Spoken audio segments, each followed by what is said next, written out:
petite vidéo pour déterminer une formule donnant la somme suivante.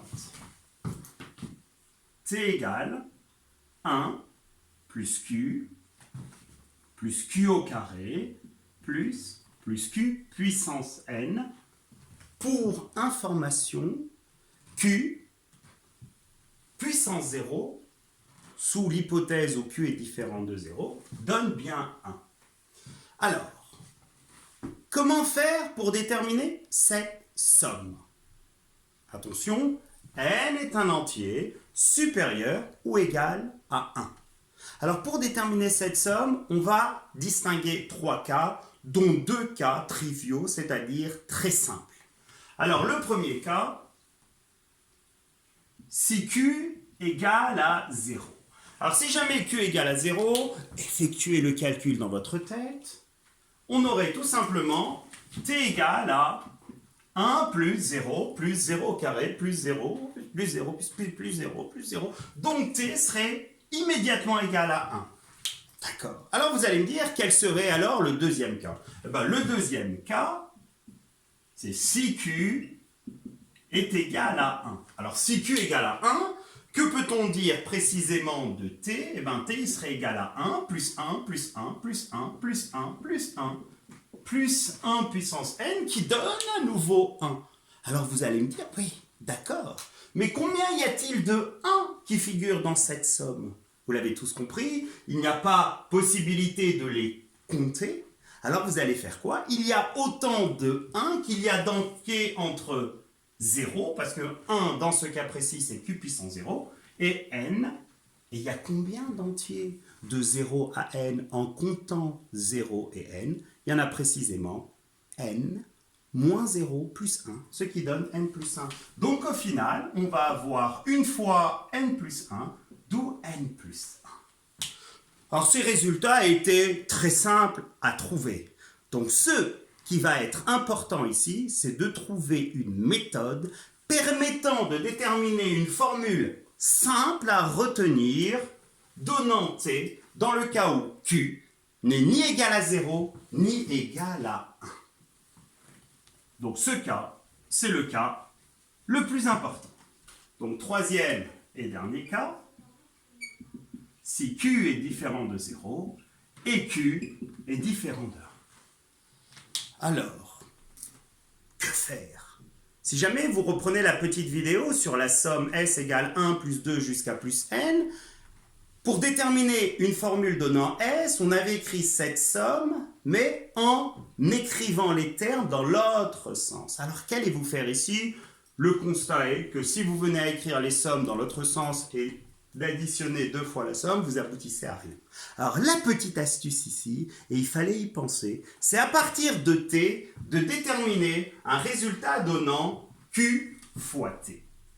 Et si vous effectuez le calcul Q fois T, vous allez obtenir Q fois 1, plus Q fois Q qui donne Q au carré, plus Q fois Q au carré qui donne tout simplement Q au cube, plus Q fois Q puissance n, ce qui donne Q puissance n plus 1, et le terme précédent étant Q puissance n. Alors vous allez me dire, ouais, mais ça sert à quoi ce résultat? Et regardez. Si en dessous vous écrivez la somme T, précisément celle de l'énoncé, vous allez avoir 1 plus Q au carré, plus Q au cube, et ceci jusqu'à plus Q puissance n. D'accord. Et quoi faire à partir de Q fois T et de T? Contrairement à la vidéo donnant 1 plus 2 jusqu'à plus n, ici on va devoir soustraire.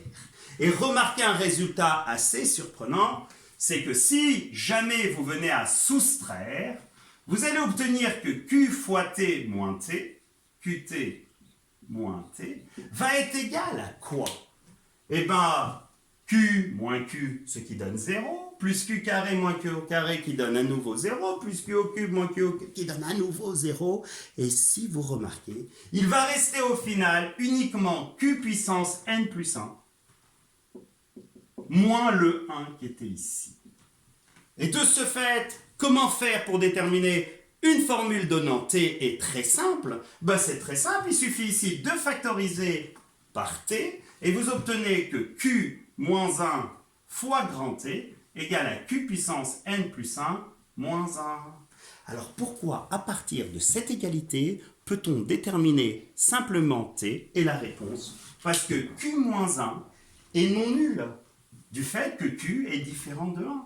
Et comme Q moins 1 est non nul, on pourra diviser chacun des deux membres de l'égalité par Q moins 1. Et on obtient alors grand T égale Q puissance n plus 1 moins 1 sur Q moins 1.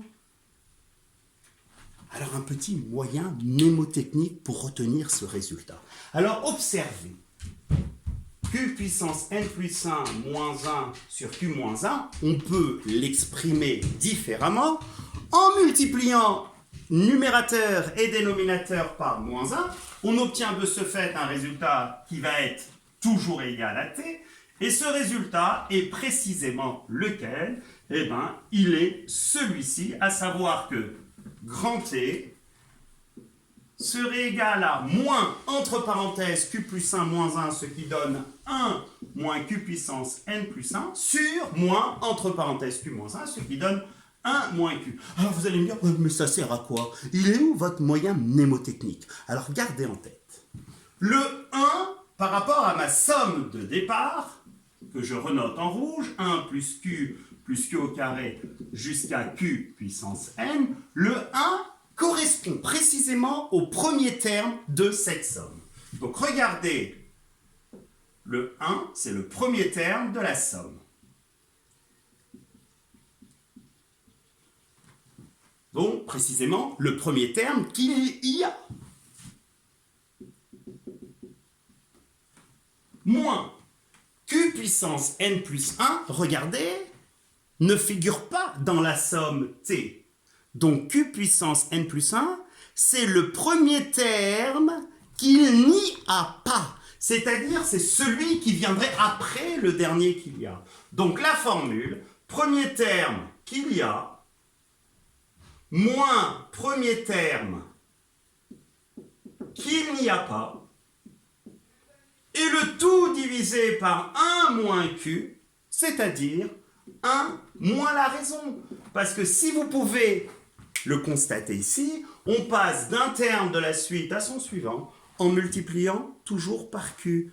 Donc, T correspond à la somme des termes consécutifs de la suite géométrique de raison Q, de premier terme 1, et de dernier terme Q puissance n. Et on va voir que ce résultat qu'il va falloir retenir soit sous cette forme, soit sous celle-ci, ce qui revient au même, ce résultat va nous permettre de déterminer la formule générale des termes consécutifs d'une suite géométrique.